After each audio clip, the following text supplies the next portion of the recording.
what we're going to be doing is we are going to be talking about the tundra biome. So if you guys remember, each week we're going to cover a different type of habitat or a different type of biome. And you can characterize that biome by, again, what it has going on. So remember, we talked about different characteristics or different things that make it that way. So we'll cover that. And then we'll talk about some animals that are also included in that group or where they live. And then we have a really fun craft to do as well. So I believe Joseph had his hand raised. Joseph, did you have a question or want to add? Go ahead. I wanted to add that a tundra is almost like a desert, but it's almost, it has reddish and orange sand because my uncle went to the tundra one time and he sent me pictures. Wow, that is awesome. And absolutely, I love your description of a tundra, how it's very similar to a desert. If you guys remember last week, we talked about deserts, the different types of deserts and or kind of how they're characterized. We talk about, again, main way that you think of a desert is it has very little precipitation, very little rain that happens. And that's absolutely cool if you have seen pictures of a tundra as well. So we're going to cover our first paper here. That talks about our tundra biome. So again, if you have this paper, great. If you don't, that's totally okay. Again, we'll just go over it together as a group. And like I mentioned, we're going to talk about what makes an area a tundra and where those are located at. So if we look at our lovely tundra picture here, you can see it's probably something that we don't really observe very often. The tundra biome is a place or an area where we don't really have much interaction with. For example, they mainly exist on the upper part of the world. So we include Alaska, Canada, Russia, Greenland. And then we also include the very, very bottom part of the Earth, which is Antarctica. So again, not something you probably normally experience, or if you ever get the opportunity to check it out, obviously that's really cool. So just kind of looking at some basic description words of our tundra, we have it's dry. So just like Joseph was saying, very similar to how our deserts are dry, meaning that there is not very water. Your tundra is also very dry as well. So meaning that it doesn't rain or in this case snow very, very often. So now you see and you're like, well, there's snow there. So at some point it must have snowed or whichever. But the reason that there's so much snow and everything up there is that one, it stays for a long period of time because it doesn't get very warm there. And two, again, up there at the top in the lower part of the Earth, again, it stays or it's able to stay in that way. Icy and snowy, obviously, as well, is a way to describe it. Obviously, all you can see is really ice and snow. In the other pictures down below, you can see a little bit of change in terms of what it looks like. So, for example, they do have different seasons as well in your tundra, just like you do in other habitats and other environments. But again, you're not going to be getting much other kind of variation. It's still going to be pretty snowy most of the year round. Dark is another way to think of a tundra. And the reason that we put dark is because during certain times of the year, it doesn't get very much sunlight. And that has to do with the position that it's at and where it goes along as the Earth moves around the sun. So dark is, again, another interesting thing that not only the habitat itself has to deal with, but the animals as well. And we'll talk about that. And then last but not least, best way probably to describe and probably easy way to, or to kind of see already is that it's pretty darn cold there. So again, you can see you don't have very much area that you can kind of protect yourself. It's pretty much wide out in the open. And so again, too, based on where it's located, you're going to get a good bit of that cold weather that you have to deal with as well. So again, very, very interesting place. Again, too, as you can see, Not much going on in terms of there's not a lot of plants that can withstand or that can be around or up in the tundra biome. Definitely not during the whole year or the whole season. You do get some grasses, some mosses, lichens, stuff like that, different types of plants that can deal with it during a certain period of time, as does the animals as well, and we'll talk about them. But there's not a lot of animals or plants that stay all year round. And that's because, again, the environment's just really harsh. It's hard to deal with really, really cold temperatures. It's hard to deal with not very much water. And it's hard to deal when it's dark a lot of the times. So that makes sense. Again, you know, it depends on where you're at, will depend on what all kinds of things you see. But again, for the most part, this is kind of what your tundra or your biome, your Arctic biome is looking like most times of the year. And again, we look at different animals that live there as well. So saying, you know, again, there are certain plants that can deal with that temperature, and there are some animals that can also deal with that temperature. So again, we have this worksheet as well that goes over the different types of animals. So you have probably most iconic or animal you most think of when you think of the tundra is you have your awesome, cute little polar bears. So again, they can deal with the weather. How do they deal with the cold weather? What do they have on them that helps them deal with the cold weather? Let's see, Omi and Nadia, go ahead.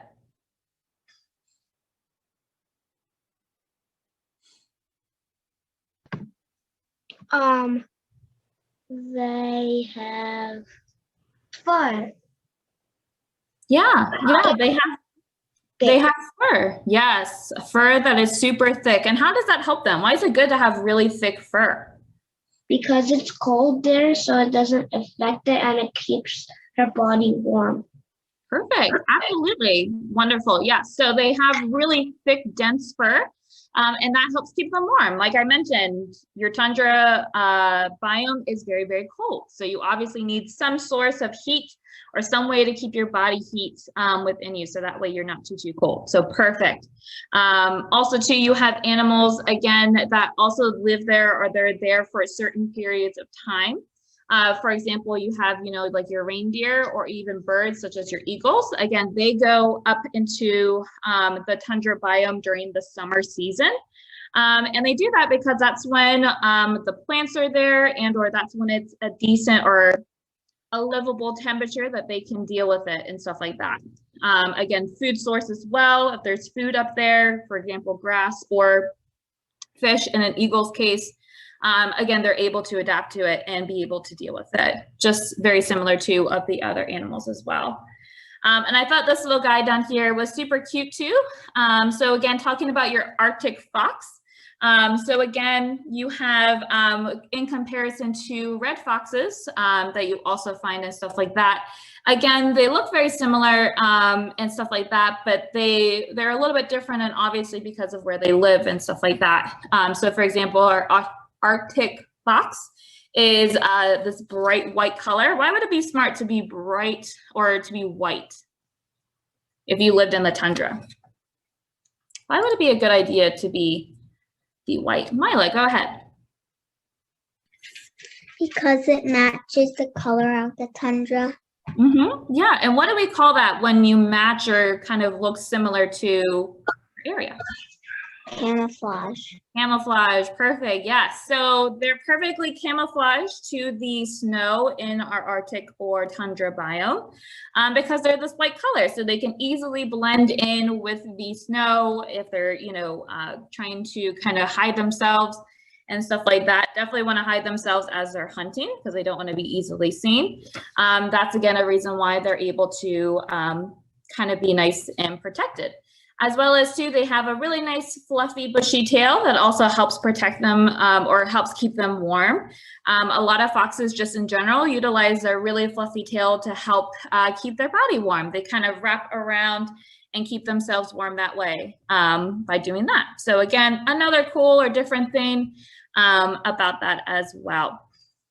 So, like I said, those are kind of the main animals, again, that live there or they live there for a time being. Just like other animals migrate, these animals too, because the habitat is not the greatest during all times of the year, You have a lot of times, there are a lot of people that, a lot of animals that come during kind of the ideal time of year, and then they leave once it gets too harsh, like in the winter times when it's dark, when it's cold, and there's nothing really around. So what I figure we do is we take a little bit of extra time to focus on our craft because our craft is pretty fun today. So we are doing the polar bear craft today. So if you have your materials with you, great. If you do not, that's totally okay. We're just going to go through and kind of go through the craft itself together. So again, if you have all your items, perfect. If you do not, again, totally fine. Just kind of follow along. So the items that you will need is, and again, you should have all the materials with you. If you have your box, they should be in your box that's labeled either polar bear craft or polar bear activity, tundra, biome activity, whichever. So items you'll need, you should have a plate. You should have some googly eyes. You should have some cotton balls. You should also have a pipe cleaner, some pom-poms. They can be smaller or just one of them, doesn't matter. A piece of construction paper. And then you're gonna need some liquid glue. And I didn't put this on the list, but you'll also need some scissors to cut out your ears. So those are all of those items.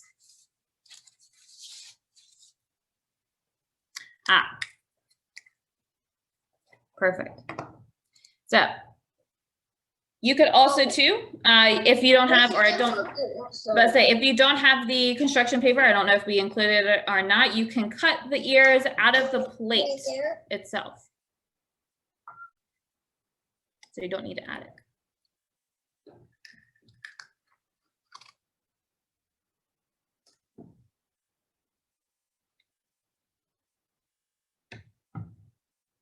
Alrighty. So what we're gonna do is we're gonna focus first on cutting the ears to make the ears of your polar bear. So what we're gonna do is we're going to take our plates. Again, you should have some. Oh, got it. Sorry. Oh, I see. Sorry. Getting instructions as we're going. Let's read. I just did it. Oh, okay. Got it. So you should have ears in your bag as well. So you shouldn't need to cut your plate.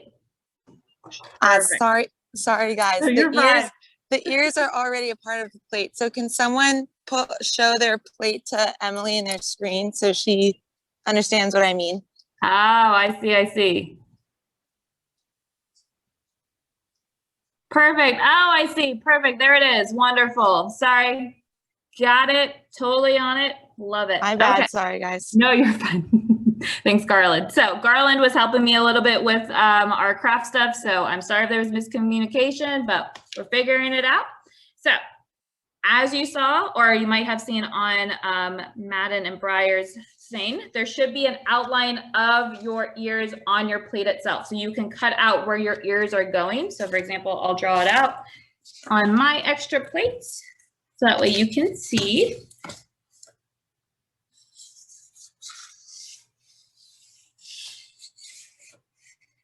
Mine's not gonna look perfect. So again, you should have this on your plate itself so that way you can cut that out on there. Or it's already cut out on there. Or it's already cut out. Perfect. Yeah. Got it. Again, the things, you figure it out as you go along. So again, I'm just gonna quickly do that on mine.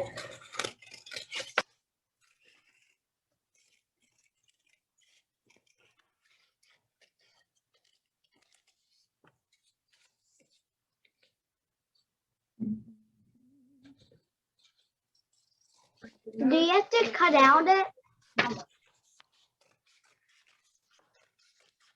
So I believe it should, if you have it on your plate.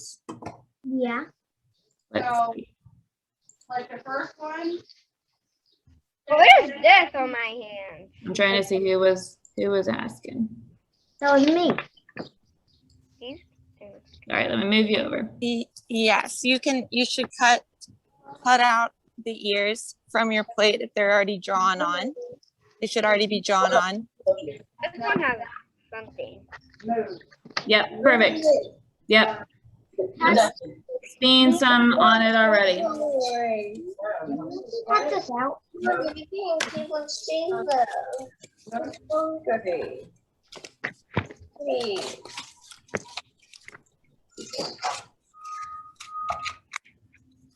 Alrighty, yes. So you should have your plate and it should be, well, I kind of messed up my plate. So give me 1 second.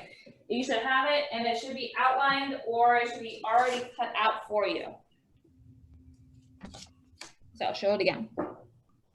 Yeah, this is why we take time and we get it and we figure it out.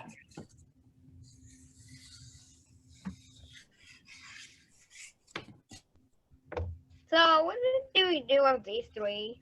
I got Right, three. so if you have already done the step of cutting out your ears, which I'm going to do again, or cutting out the plate so that way your ears are there, perfect, yes.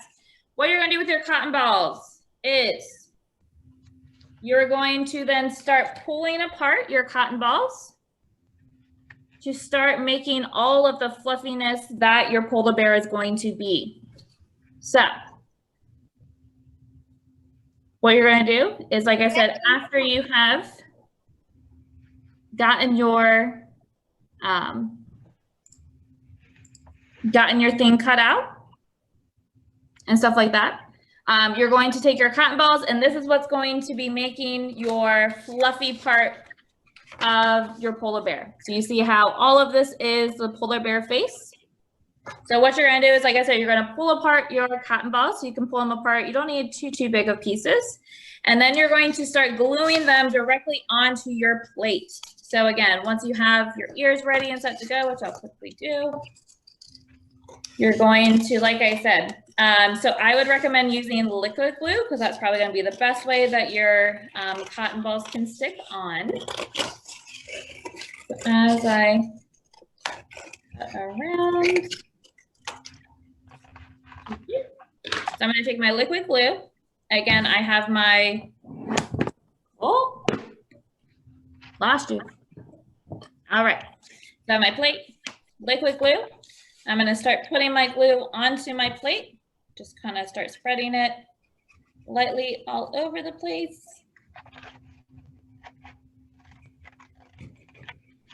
I'm going to start putting on my pieces of my cotton ball. So again, I have my glue on my plate. And I'm going to start putting on my pieces of cotton ball that I have pulled apart. So I know it's white on white, so it might be a little bit tricky to see. But here I've placed my cotton ball, so I'm just going to start, again, ripping more of my cotton ball apart so that way it can fit and cover my plate.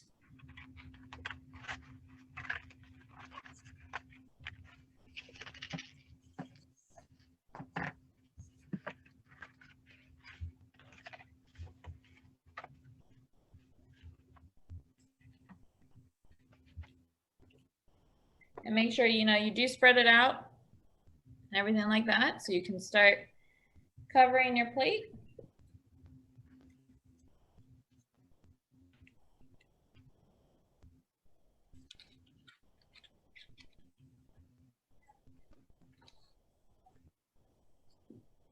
I believe I did save my already pre-made one.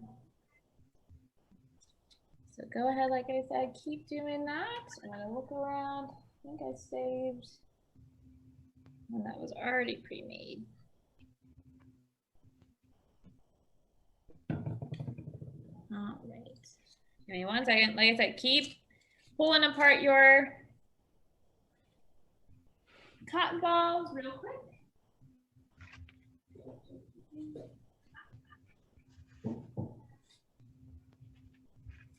This is true. All right. So, like I said, keep cutting them up or keep pulling apart your cotton ball so that way you can put it, like I said, on the plate and covering it.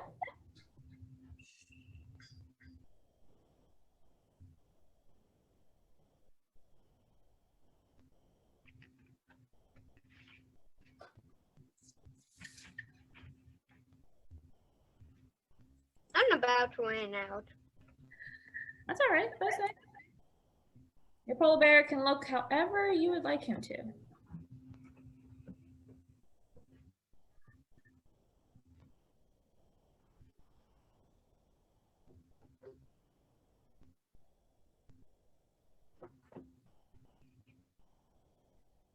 All right. So I don't have mine fully finished, but I want to kind of show you and give an example of what you're doing next. If you ran out of combos, that's okay too. Again, the nice thing is it's all going to be white. So if that's all the case, that's all fine. This is how much I did. Hold on, let me look.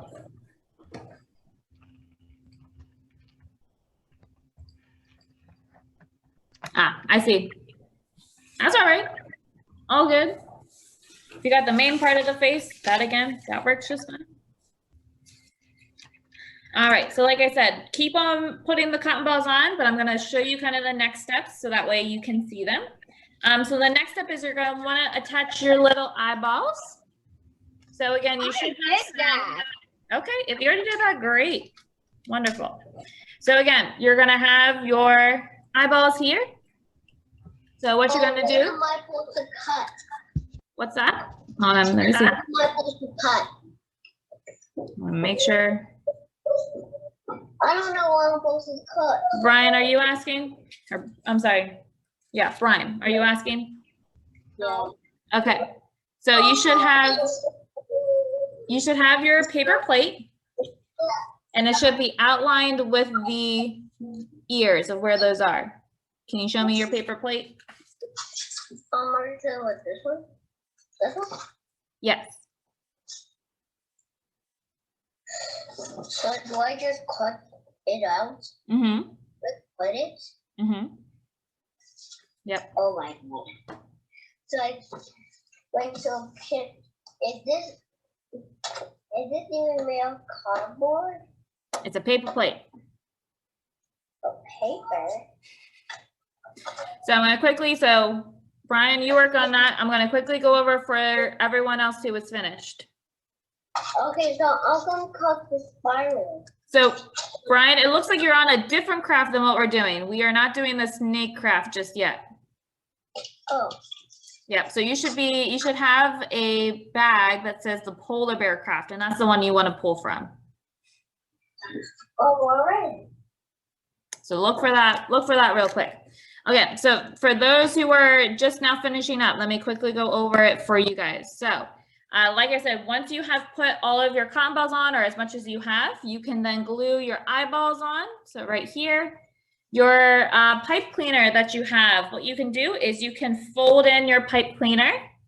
So that way it has the two different sides to it. So what you do is you'll fold it down, or you can kind of twist it down as well. So kind of twist it and kind of make it twisted all the way down. Do I cut out this? Half the way down? Yes. Yep, Brian, that one's the one that you cut out. All right, and then what you do is you then go bloop and bloop, and that is going to be making your face. So you see how on here we have our face just like that. So again, twist it in the middle and then curve up each side, and again, that's going to get glued on your cotton balls as well. And then again, last but not least, you have your little pom-pom, and that's gonna go right at the top of where your pipe cleaner is at, and that's gonna be your nose. And again, that just gets glued right on top as well.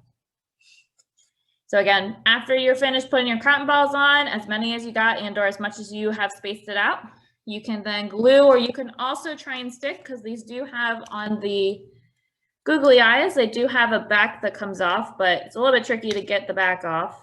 So if you don't want to struggle with it, like I am right now, you can just literally glue them right onto your plate. And then again, with your mouth and your nose, you just kind of twist the middle and curve it up on either side. That also gets glued on, and then you glue your little nose on as well.